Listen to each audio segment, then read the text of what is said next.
The university's study abroad program had finally approved her application, but her mother refused to let her go. She insisted on saving the money to buy her good-for-nothing brother a job at a factory. "Sweetheart, please, I'm begging you. Let your brother have this chance." Shen Xiaoping's face was pale, her voice weak with desperation. Su Mei felt a chill run down her spine. Her mother, the woman who had given birth to her, raised her, was finally here to collect her debt.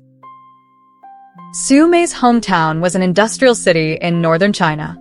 A 2-hour high-speed train ride from Beijing, and she was already standing downstairs in front of her family's old apartment building. It was 8 a.m. Her father, Lao Su, was usually out for his morning walk in the nearby park. Su Mei decided to grab breakfast at a small shop nearby and wait for him to return. 20 minutes later, Lao Su appeared. He was wearing a straw hat, his back slightly hunched. He looked even older than he had just months ago when she last visited. A lump rose in Su Mei's throat. She took a deep breath and shouted, "Dad," waving vigorously.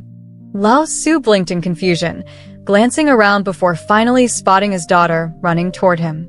His steps quickened. "Dad, just finished your walk? Come, let's grab breakfast together." Su Mei linked her arm through his, shaking it playfully, like a little girl. "You already ate?" Lao Su patted her hand and glanced at her face, his voice growing softer. "Mei, I must be getting senile, calling you in the middle of the night and making you take the earliest train home." His gaze fell on the dark circles under her eyes, his brows knitting together. The more he despised his useless son, the more he ached for his sensible daughter. In that moment, guilt gnawed at him. Su Mei swallowed the sour lump in her throat and forced a bright smile. She teased and coaxed him, trying to lighten the mood and ease his guilt. Once she felt he was calm, she finally asked about Su Sheng. Lao Su's expression darkened as he recounted the previous night's events. At around 11 p.m., Su Sheng's wife, Li Jilin, had called him in a panic. Her husband had come home drunk and threatened to kill them. Lao Su had thrown on his clothes and rushed over, only to find Su Sheng standing by the door, a knife in his hand. Inside the bedroom, his daughter-in-law was clutching their 7-year-old daughter, sobbing uncontrollably. Without hesitation, Lao Su had kicked his son to the ground and smashed a chair over his back. Su Sheng, still groggy from the alcohol, had been about to curse when he saw his father's face. He immediately sobered up a little. He glared at his wife inside the room, then turned to Lao Su with a lopsided grin. "Dad, what are you doing here?" Lao Su had snatched the knife away and slapped him across the face before launching into a furious tirade. At first, Su Sheng had listened silently, but as his father's words grew sharper, his face grew colder. Then Lao Su said, "I should never have taken you in all those years ago." Su Sheng's sneer froze. A moment later, he let out a bitter laugh and burst into tears. He cried for his long-dead mother, for his unknown birth parents. His voice shook with hatred as he spat. "I hate it too. I hate that you're my father." Then, with a loud bang, he slammed the door and stormed out. "I want to cut ties with him." For the second time, Lao Su solemnly declared his decision. Su Mei sighed. She had no choice but to gather the family for a meeting. The 5 members of the Su family needed to make a final decision. Lao Su and Shen Xiaoping had 2 children. After giving birth to Su Mei, Shen Xiaoping's health deteriorated, and she could no longer conceive. Determined to have a son, she made inquiries and eventually arranged to adopt one. Lao Su had been reluctant, but after relentless persuasion, he finally gave in. When Su Mei was 4, Shen Xiaoping brought home Su Sheng. She was overjoyed to finally have a son and devoted herself entirely to him, neglecting even her own daughter.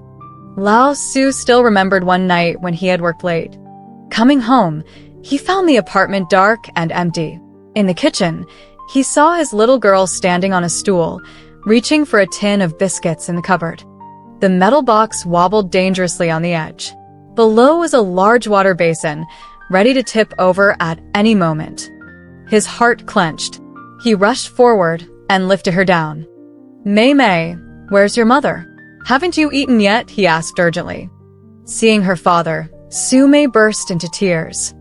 After a long bout of sobbing, she finally sniffled and said, "Mom took Xingsheng to get a shot.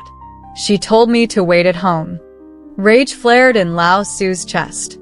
He suppressed it, fed his daughter, and tucked her into bed. Only then did he sit in the living room, waiting for Xin Xiuping to return. At 8:30 p.m., she finally arrived, carrying Su Xing on her back and lugging several shopping bags. She put her son down on the bed and turned, only to meet Lao Su's cold, piercing gaze. "What?" she snapped, uneasy. "Why are you looking at me like that?" Lao Su's fingers clenched into fists. Then, with a loud bang, he slammed the table. "How could you leave Mei Mei alone at home for this long?" Only then did Xin Xiuping seem to remember her daughter. She peeked into the bedroom and, seeing the child fast asleep, regained her confidence. "She's fine. Why are you making a fuss? How was I supposed to carry both of them at once? Mei Mei's a big girl. She can take care of herself." Lao Su's jaw tightened. Looking at her stubborn, unrepentant face, he kicked a chair in frustration. He said no more. From that day on, they had an unspoken agreement. She would raise her son, and he would raise his daughter. They would not interfere with each other. The next morning, Lao Su rode his bicycle to take Su Mei to kindergarten. She sat on the crossbar, smiling up at him. Hesitantly, she murmured, "Daddy, I'm grown up now. I don't need Mama to carry me." A gust of cold wind blew past. Lao Su blinked rapidly as his vision blurred with tears. He reached up to wipe his face and gently patted his daughter's head. "No, Mei Mei, you're still little. Daddy will carry you until he's too old and weak to hold you anymore." The winter wind howled, but his voice trembled with emotion. Lao Su and Xin Xiuping were caught in a cold war. He no longer concerned himself with his illegitimate son and focused entirely on raising his daughter. However, Xin Xiuping was frail and hot-tempered. After half a month of silent treatment between them, she couldn't endure it any longer and tearfully took their son back to her parents' home. The Xin family had done Lao Su a great favor. When Lao Su first arrived at the factory, he was bullied, and it was Xin's father who stepped in to protect him, offering support and care from time to time. Later, when Lao Su married Xin's daughter, the elderly couple treated him like their own son. So, when they asked Lao Su to come over after work, he already had a sinking feeling in his heart. Xin's parents were skilled at persuasion. The mother appealed to emotion, while the father reasoned with logic. In just a few words, they pinpointed the crux of the issue. Xin's father sighed, scolded his daughter in the bedroom, and then said to Lao Su, "Guofeng, since the child is already here, you should raise him well. Xiuping has no ill intentions. She just wants to ensure the Su family has an heir." Lao Su lowered his gaze and replied, "Dad, I don't care about that. Boys and girls are the same. My daughter, Mei Mei, is wonderful." Seizing the moment, Xin's mother interjected, Yes, they're all the same. Mei Mei, tell Grandma, do you like your little brother?"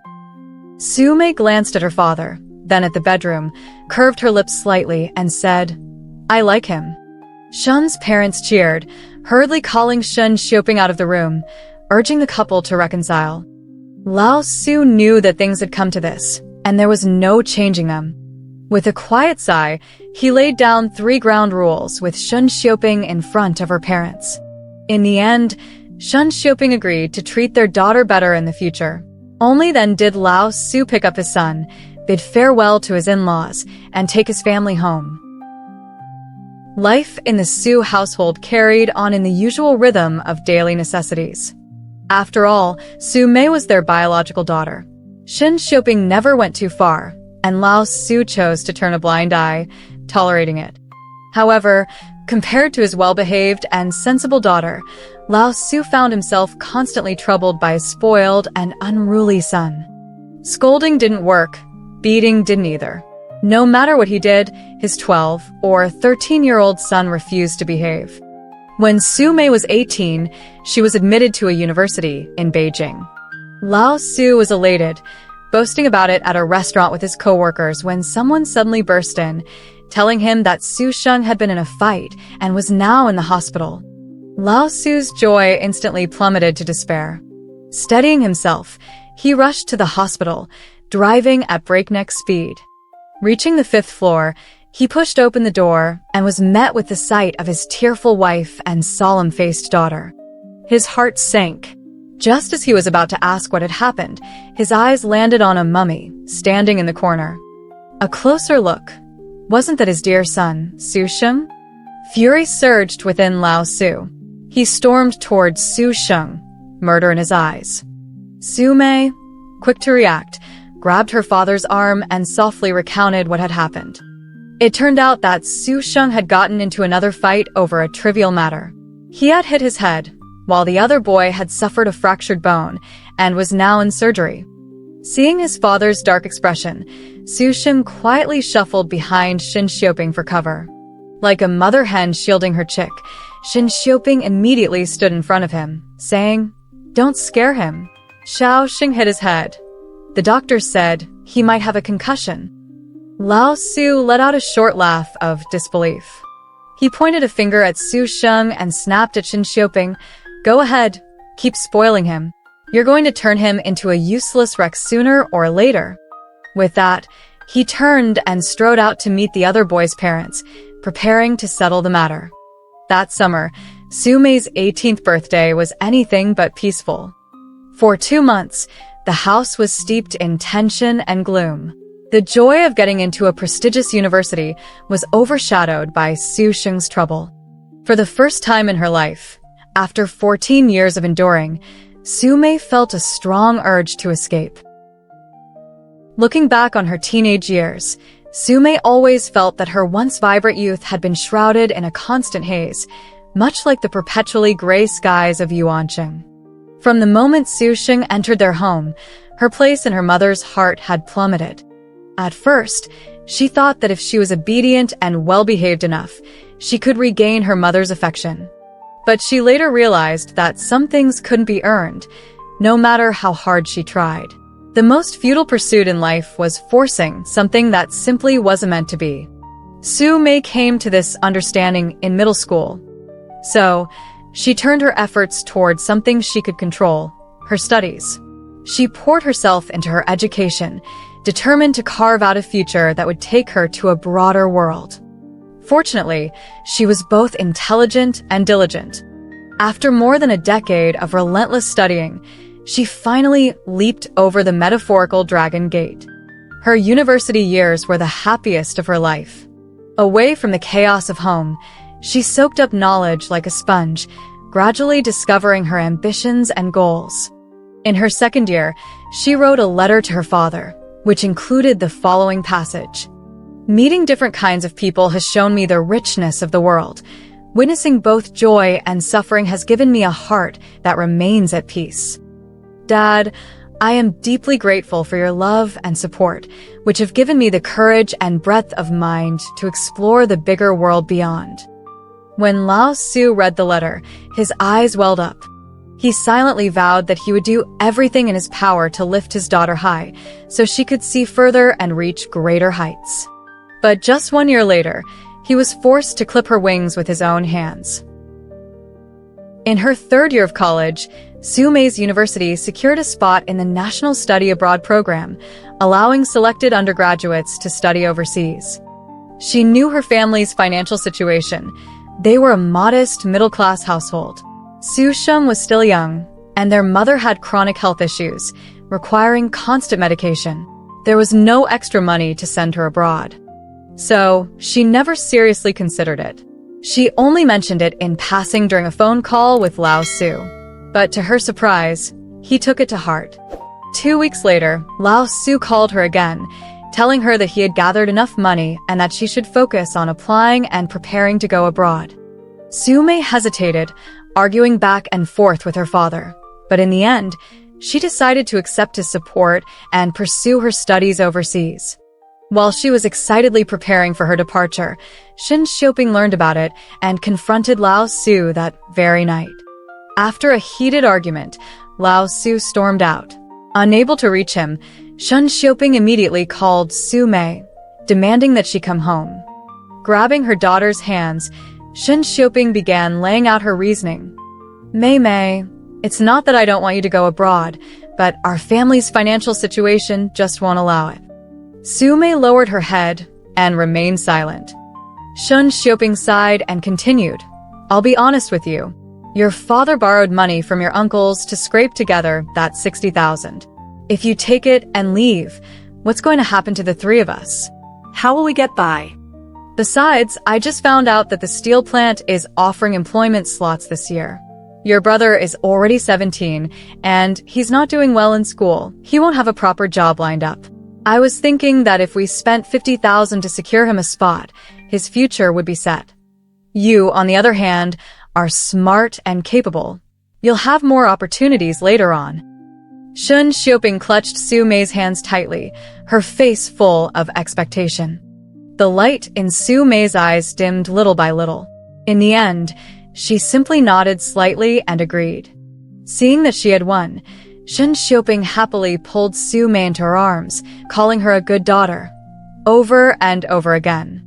But when Lao Su heard about this upon his return, he immediately put his foot down. I'm telling you now, don't even think about it. That money is for Mei. If Su Sheng has the ability, he can support himself. If he doesn't, then let him go beg on the streets. Shen Xiaoping flew into a rage. She screamed and shouted at Lao Su. Su Mei, exhausted, tried to calm her father down. Just then, Su Sheng walked in and, after understanding the situation, outright refused to work at the steel plant. All of Shen Xiaoping's careful planning fell apart in an instant. She felt a sharp pain in her chest, her eyes rolled back, and clutching her heart, she collapsed. The Su family was thrown into chaos. Lao Su hoisted Shen Xiaoping onto his back and rushed her to the hospital. Su Sheng and Su Mei hurriedly followed behind. They waited outside the operating room for over 3 hours before she was finally stabilized. Shen Xiaoping remained unconscious for 2 days. On the third day, when she woke up, she slowly scanned the faces gathered around her bed before reaching out to grasp Su Mei's hand. Mei, I have a favor to ask of you. A cold sweat broke out on Su Mei's back. Her mother, the woman who had given birth to her and raised her, was finally asking her to pay her debts. Mei, for your mother's sake, could you give this opportunity to your brother? Shen Xiaoping's weak voice was broken and halting. After finishing her plea, she let out a long breath. Su Mei didn't answer immediately. She turned to look at Su Sheng, who sat with his head bowed, eyes red. Then she glanced up at Lao Su, whose face was twisted in pain and conflict. Her fingers dug into her palms, and after a long pause, she forced a stiff smile.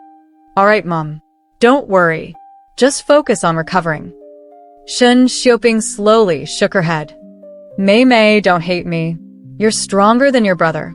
As his mother, I can't help but worry more about him. You two are siblings. Look out for him in the future. If you do that, I can die in peace. A dull ache spread through Su Mei's chest. She could no longer muster a smile. She only bowed her head as silent tears slipped down her face. Lao Su finally had enough. That's enough, he said in a deep voice, waving his hand to send his children out of the room. Su Mei turned and walked away, her steps growing faster and faster. As soon as she stepped out of the hospital room, she broke into a run. Behind her, Su Sheng called out, Jia, but she ignored him. At that moment, she only wanted to leave all the pain and humiliation behind. She couldn't understand why the very woman who had given birth to her always forced her to compromise. She had been disappointed time and time again, yet she still couldn't get used to it. Half a month later, Shen Xiaoping's health gradually improved. Seeing that she was recovering well, Su Mei packed her bags and prepared to return to Beijing. On the night before her departure, Lao Su stood outside her room, hesitant to speak. In the end, It was Su Mei who broke the silence. "Dad, don't think too much about it. I'm willing. I'll find my own way to study abroad. Tell Xiaosheng to do his best. Getting into the steel plant is a great opportunity for him." Under the dim yellow light, her delicate features looked even more sorrowful. The towering, broad-shouldered Lao Su couldn't hold back his tears. Covering his face with one hand, he choked out, "It's my fault. I'm useless." After a moment, a pair of warm hands covered his own. A soft voice reached his ears. "Dad, you are the best father in the world." Su Mei gave up her future for Su Sheng. Overnight, Su Sheng seemed to grow up. He became obedient, hardworking, and started taking his job seriously. For a while, the Su family finally experienced some peace. Until a year later, Shen Xiaoping fell ill in the middle of the night and passed away suddenly. At 48, old Su became a widower. At 22, Su Mei lost her mother. And at 18, Su Sheng, after losing the person who loved him the most, once again spiraled into a reckless and aimless existence. Old Su tried everything, both kind words and harsh scoldings, but Su Sheng remained stubborn and indifferent, drifting through life without ambition. The job he was about to secure permanently also fell through because of his constant tardiness and fights. Su Mei was both angry and heartbroken. She had disciplined her brother harshly, but when she realized he was beyond saving, she finally let go. 3 years after Shen Xiaoping's death, Su Mei finally went abroad for her studies. Before leaving, Su Sheng accompanied her to the airport, where they said their goodbyes. Su Mei shoved a contact card into Su Sheng's hand and said coldly, "My friend owns a building materials company and is currently hiring. The pay isn't bad. I've already spoken to him.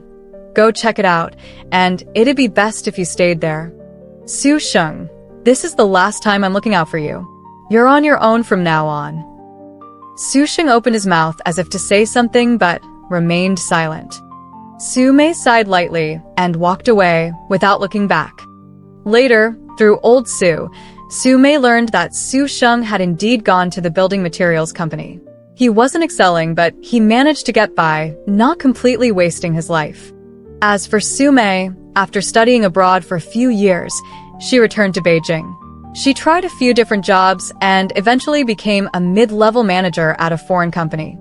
Sometimes, she would stand in front of the floor-to-ceiling windows, gazing at the dazzling lights of the metropolis, while memories of her hometown, a small, gray city, would resurface in her mind. After all these years and all the roads she had traveled, only that city, that old apartment building, could make her heart tremble with nostalgia, a mix of bittersweet sorrow and warmth. Old Su hadn't slept well the night before and looked exhausted when he spoke to Su Mei.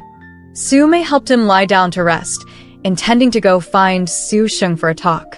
Just then, her phone suddenly rang. It was Li Jilin. Having heard that her sister-in-law had returned, Li Jilin was eager to meet her. Su Mei had no choice but to set aside her plans and head to Su Sheng's home first. As soon as she stepped inside, Li Jilin clung to her arm, tears streaming down her face. "Sis, you're finally back. I hate to say it, but Su Sheng is really a monster." She sobbed as she pulled Su Mei further inside. From the living room to the bedroom, Li Jilin recounted Su Sheng's wrongdoings one by one. When they reached the bedroom door, she pointed at a knife mark on the wall and said, "Look at this, sis. Su Sheng swung a knife at me last night. If I hadn't dodged in time, that blade would have gone straight for my neck. What kind of life is this?" She wiped her tears, her shoulders trembling as she cried even harder. Su Mei felt a headache coming on. She pinched the bridge of her nose and softened her tone. "Jilin, what do you plan to do now? You can tell me." Li Jilin's sobs grew louder. She cried on and off for over 10 minutes before finally turning to face Su Mei, her eyes red and swollen. "Sis, I'll be straightforward. I want a divorce." As expected, Su Mei remained expressionless and asked, "Have you talked to Su Sheng?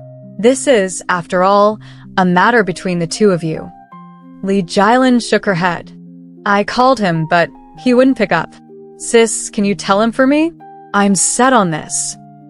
Su Mei sighed, patted Li Jilin's hand, sat with her a while longer, then left. A deep sadness welled up in her heart. Su Sheng had become utterly forsaken. Everyone wanted to cut ties with him. A vague image of her brother surfaced in her mind, silent, emaciated. The mischievous, lively Su Sheng from their childhood felt like a distant memory from another lifetime. Su Mei's chest tightened. She couldn't shake the feeling that she had overlooked something. This wasn't a trivial issue. It couldn't be resolved overnight. Su Mei called her company to extend her leave by a week, determined to handle this matter properly. Old Su is still furious, constantly cursing Su Sheng under his breath. Su Mei called Su Sheng multiple times, but he never answered. She grew increasingly irritable.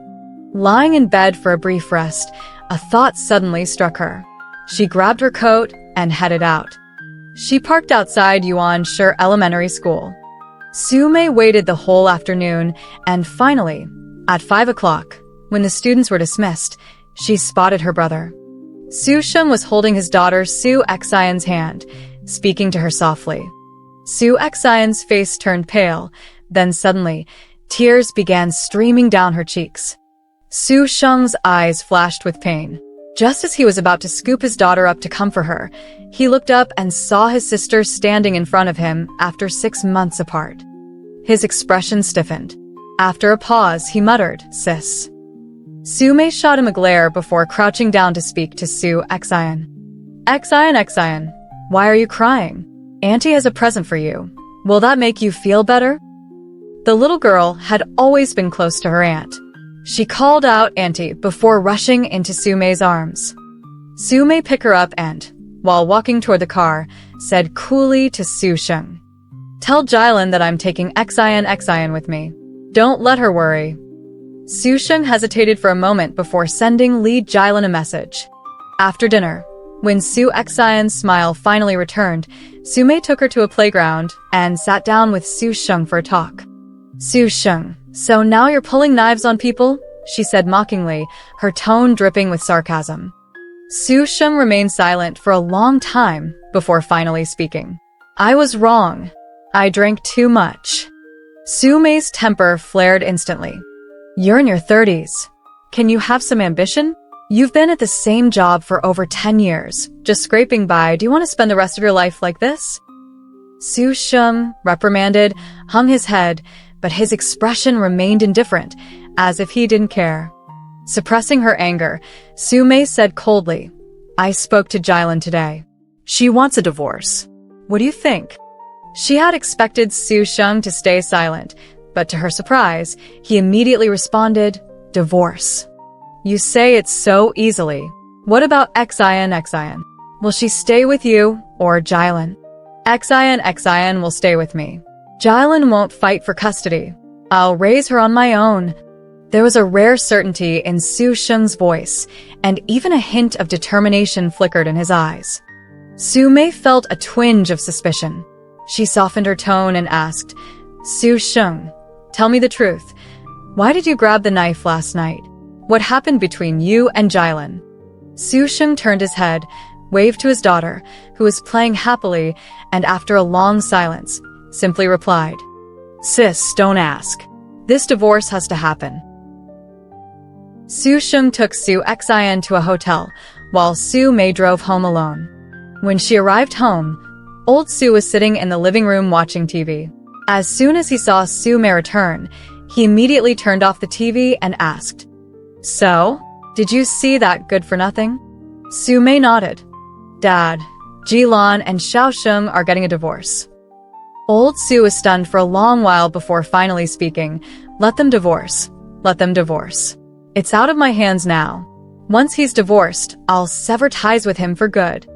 The once tall and strong man had now grown thin as a bamboo stick. Old Su slouched on the sofa, his bony frame resembling a giraffe. Seeing the tears welling up in her father's eyes, Su Mei couldn't help but sit down beside him and embrace him. Dad, come to Beijing with me. I'll take care of you. Stop saying things like severing ties out of anger. Even though Xiaosheng is unreliable, he hasn't made any big mistakes in the past 2 years. As for their marriage, who knows how things will turn out? Humph. With the way he is, it's not just Jilan who can't stand him. I can't either. Old Su snorted, but he didn't mention cutting ties again. He simply told Su Mei not to get involved and to return to Beijing the next day. Su Mei smiled wryly. How could she just leave? An aging father, a brother going through a divorce. The Su family was in the midst of a storm, one as turbulent as when their mother passed away years ago.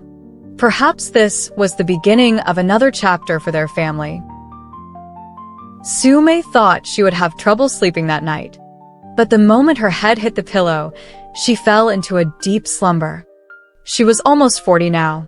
Her body and energy were no longer what they used to be. Fortunately, her mind was still sharp enough to handle this mess. Early the next morning, she was woken up by the sound of her phone ringing. Su Sheng was calling. He said he was back home, discussing the divorce with Li Jilan, and wanted her to come over and listen. Su Mei quickly got ready and drove over. At Su Sheng's home, the couple sat facing each other in awkward silence. When they saw Su Mei arrive, they stood up and made room for her before explaining the situation. We've talked it over. Xian will stay with me. This apartment will also be mine. The savings in our account, she'll take with her. Dad paid the down payment for this place, and the mortgage is nearly paid off.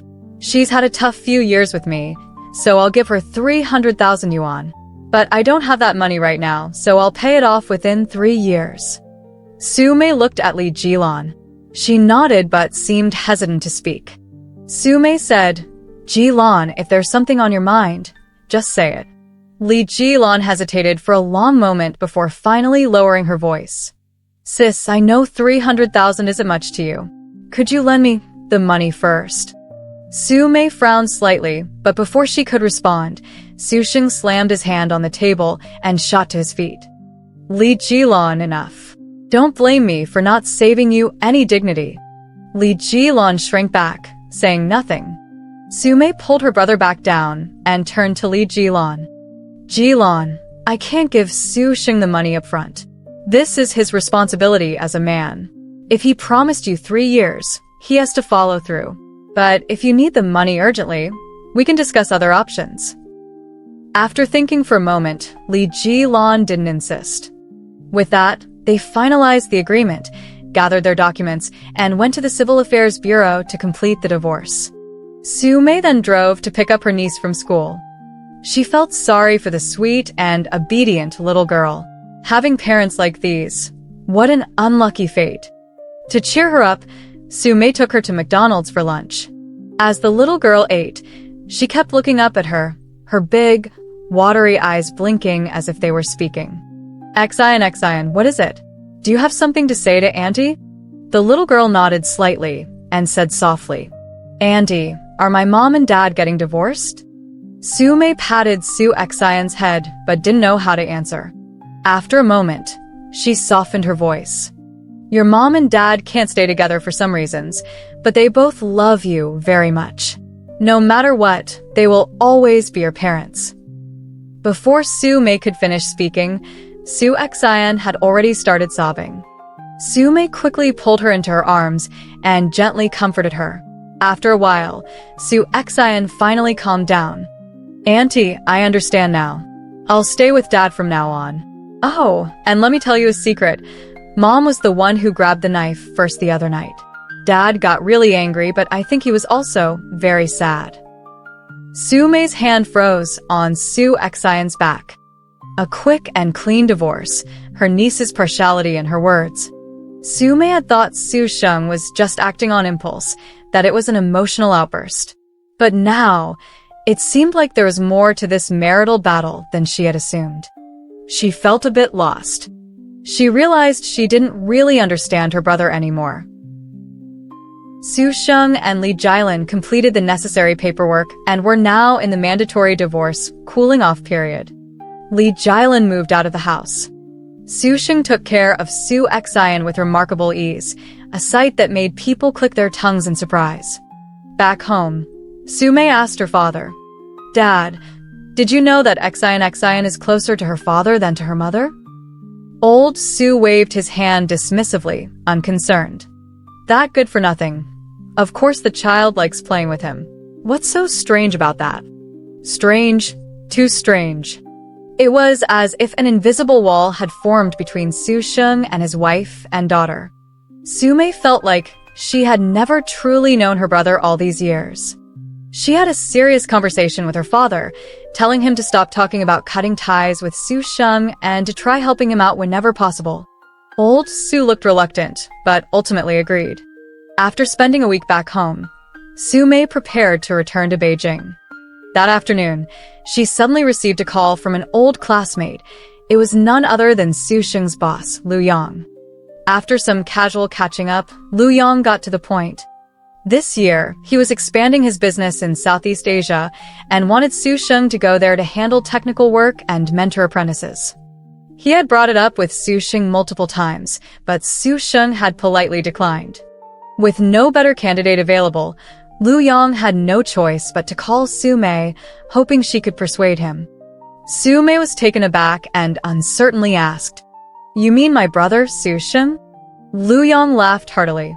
"Of course, it's your brother. He's been doing a great job.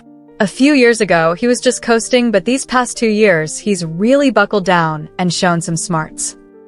Su Mei responded with a chuckle, exchanged a few more words, and then hung up. Inside, though, she was in turmoil. She needed to find Su Sheng immediately and have a serious talk. They arranged to meet at Su Sheng's place. After settling Su Xian, the siblings sat down for their first truly open conversation. Su Mei carefully organized her thoughts before speaking. "Xiao Sheng, Lu Yang called me just now. He wants you to go work in Southeast Asia. What do you think?" Su Sheng shook his head. "I'm not going." Su Mei didn't press him. She simply said, "We've never had a proper talk like this. If there's something on your mind, you can tell me." At first, Su Sheng remained silent. Only when his beer was finished did he finally begin to speak. Su Mei had assumed he would start with his divorce, but instead, the first thing that burst out of him was, "Jia, I miss Mom." A grown man, crying like a child. He said he constantly thought of their mother, the pain clinging to him like an unshakable shadow. He hated himself for being immature and causing her endless worry when he was younger. He resented her for all the fights that pushed their father and sister away. 15 years ago, in midsummer, Shen Xiaoping had passed away and a torrential rain followed. After the storm, old Su and Su Mei had walked hand in hand into the sunlight. But Su Sheng remained trapped in that downpour, in the damp, stifling air, full of regret, grief, and longing. Su Sheng was a little drunk. His eyes were bloodshot as he lay on the table, murmuring, "Jia, whether you believe it or not, I want to tell you, I never actually wanted to take that job at the steel mill. A useless little brother with a brilliant sister studying abroad. It sounded so impressive. You were always meant to shine." Su Mei wiped away her tears and said gently, "I believe you." Su Sheng continued, "Jia, it's only in the past 2 years that I've realized just how much of a mess I made of my life. When Li Jilin married me, she only cared that I had a capable sister. Just recently, when she heard my salary would double if I went to Southeast Asia, she immediately agreed, even urging me to send Xian to Beijing. She's been with someone else for a while now. Meanwhile, my poor Xian keeps hoping her mother will spend more time with her. With someone like Li Jilin, I couldn't wait to get divorced. I just want my daughter to be happy." After saying this, Su Sheng suddenly grabbed Su Mei's hand, choking back sobs. "Jia, I owe you. I've always known that Mom favored me more. You suffered, but I couldn't do anything for you. Back then, I had made up my mind you'd study abroad, and I'd go south to work and send money to support you. I was already a man. I couldn't let Dad bear it all alone. But I never expected Mom to fall ill or to make such demands of you. It's all my fault. I let you down." Tears streamed down Su Mei's face. She patted Su Sheng's back and said, "It's not your fault." The rhythmic pats reminded Su Sheng of their mother's embrace. He let out a hoarse cry of "Mom" and collapsed into Su Mei's arms, sobbing uncontrollably. That night, he poured out everything in his heart. The next morning, when Su Sheng saw Su Mei, he looked a little embarrassed. Su Mei punched him lightly and, before Su Xian woke up, pulled him to sit down. "Xiao Sheng, I thought about it all night. You should go to Southeast Asia." Su Sheng immediately shook his head in refusal. Su Mei continued, "Listen to me. Your lack of a degree is a big disadvantage. Staying in Yuancheng, this is as far as you'll go. Go to Southeast Asia for 2 years, build up experience and achievements. I'll talk to Liu Yang and have him transfer you to Beijing afterward. Xian will have better opportunities in Beijing. You're only 33. If you work hard, there's still so much ahead of you." Su Sheng fell silent. Years of monotonous living had worn down his ambition and drive. At 17, he had dreamed of heading south to make something of himself. But at 33, could he really start over? Su Sheng was filled with doubt. He didn't agree right away. "I'll think about it," he said. Su Mei nodded, said a few more words, and then returned to old Su's place. Su Mei thought she had come to break up a family. But now, a surge of complex emotions filled her heart. More than anything, she wanted to hold the Su family tightly together. Old Su hadn't returned from his walk yet. Su Mei finished cooking and sat quietly, waiting for him. After a while, old Su pushed the door open and came in. Mei, are you leaving today?" Old Su hung his hat on the rack and asked. Su Mei nodded. "I'm heading back to Beijing for now, but I might come back in a few days." "Dad, sit down. I have something to discuss with you." Old Su found it strange, but did as she asked, waiting for her to speak. Su Mei took a deep breath and said, "Dad, Su Sheng has an opportunity to work in Southeast Asia. I want him to go, and I want to bring you and Xian to Beijing." Old Su immediately got upset. "I'm not going. That boy can't even support his own family, and now wants to push his daughter onto you? Don't bother with him. A man should only take on what he can handle." Old Su started cursing again. Su Mei had to raise her voice to stop his rant. "Dad, just hear me out first. Su Sheng hasn't had it easy all these years. You've always been afraid he'd rely on me, that he'd cling to me. But honestly, in all these years, he's never once asked me for help. On the contrary, as his family, we pushed him further and further away, to the point where we don't even know what's going on in his mind. To be blunt, Dad, the way you've treated Su Sheng is no different from how Mom treated me.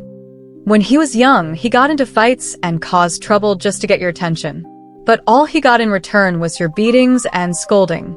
I'm grateful for the lessons you taught me about life, but Mom spoiled Su Sheng to the extreme. Over time, he just kept going further and further down the wrong path. The truth is, Su Sheng isn't a bad person. He's never done anything truly terrible. But in this family, because of his unique position, the love he received was both one-sided and distorted." Old Su fell silent. He opened his mouth as if to say something, but didn't speak. Seeing her father deep in thought, Su Mei continued. "These past few days, I've been thinking about what Mom said before she passed. She told me to take care of Su Sheng. But helping him isn't just about money. It's also about emotions. Right now, he's going through the hardest time of his life. If we reach out and help him, maybe we can finally put all these years of resentment behind us and make peace as a family." Old Su still looked unsettled. He sighed and asked, "Is that boy really trying to turn his life around?" Su Mei nodded firmly and added, "Su Sheng told me that back then, he didn't go to the steel factory because he wanted me to have the chance to study abroad. He even thought about going south to work so he could help support my education. Dad, 15 years. You and I both moved on eventually, but only Su Sheng. He lost the person who loved him most and spent 15 years trapped in his pain." Old Su didn't say anything else. He lit a cigarette in silence. After a long while, he looked up, his eyes filled with confusion. Mei, did I really do everything wrong?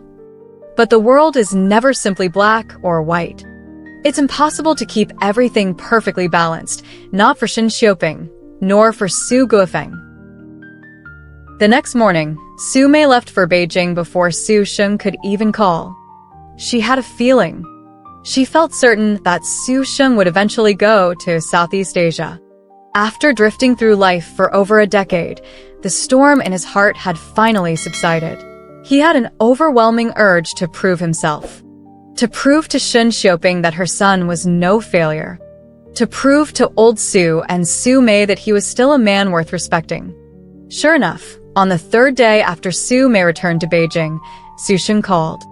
On the phone, he hesitated for a long time before finally admitting his decision. Su Mei laughed and teased him, then told him everything was already arranged. He could bring their father and Xian over the next day.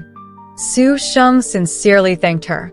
At the airport that year, when Su Mei helped him find a job, neither of them said much. But today, in that simple thank you, Su Sheng poured all his years of guilt and gratitude. Su Mei was too busy with work to return to their hometown again. 2 days later, Su Sheng arrived in Beijing with old Su and Xian. The father and son had grown distant over the years, making their interactions a bit awkward. Luckily, Xian was a little sweetheart. She bounced between calling out Grandpa and Dad, making old Su laugh until his face was sore. That night, the four of them shared a reunion dinner. Halfway through the meal, old Su raised his glass and clinked it against Su Sheng's. Do your best out there. Be a good role model for your daughter. Over the years, I've made my fair share of mistakes. I hope you can forgive me. Su Sheng was momentarily stunned before downing his drink in one gulp. Su Mei saw a single tear slip down his cheek, shining brightly under the light. Su Sheng stayed in Beijing for a few more days. Once all of Xian's school paperwork was settled, he prepared to return home. Su Mei took him to the station. The siblings hugged goodbye. Before he left, Su Mei slipped a letter from their father into his bag, smiling meaningfully. Su Sheng felt a tangle of emotions. He hesitated for a long time on the train before finally opening the letter. In it, old Su encouraged him to work hard. At the end, he subtly expressed his remorse. Xiao Sheng, these past few days have shaken me to my core. A lifetime of stubbornness crumbled in an instant, and I finally realized how awful I've been. For over a decade, I fought against your sister and your mother, wearing layers of prejudice, so thick I never saw even a glimpse of my son's innocence and kindness. Thankfully, it's not too late. I still have time to make up for my mistakes. Don't worry about Xian, your sister, and I will take good care of her. Life is fleeting. I hope you can ride this new wind and see a much bigger world. Su Sheng clenched and unclenched the letter, then carefully folded it and placed it back into his bag. The train sped forward. Sunlight streamed through the window, illuminating Su Sheng's face. Unable to hold it in, he hunched over as his tears spilled like a broken dam, uncontrollable. On the 9th day in Beijing, Xian started her new school. Su Sheng was too busy preparing for his trip to see her off. But the little girl had a good attitude. She called her dad cheerfully, then happily held onto her aunt's hand as they left. Su Mei and old Su walked her to school together. It was a bright, sunny day. The three of them were in great spirits, laughing all the way. After handing Xian over to her teacher, Su Mei took old Su back home. After living in the bustling city of Beijing for over a decade, Su Mei had finally found the warmth of home. Her once cold apartment was now filled with life, with the sounds of an old man's laughter and a child's playful chatter. At 37, Su Mei was entering a new chapter of her life. Her new beginning had officially begun.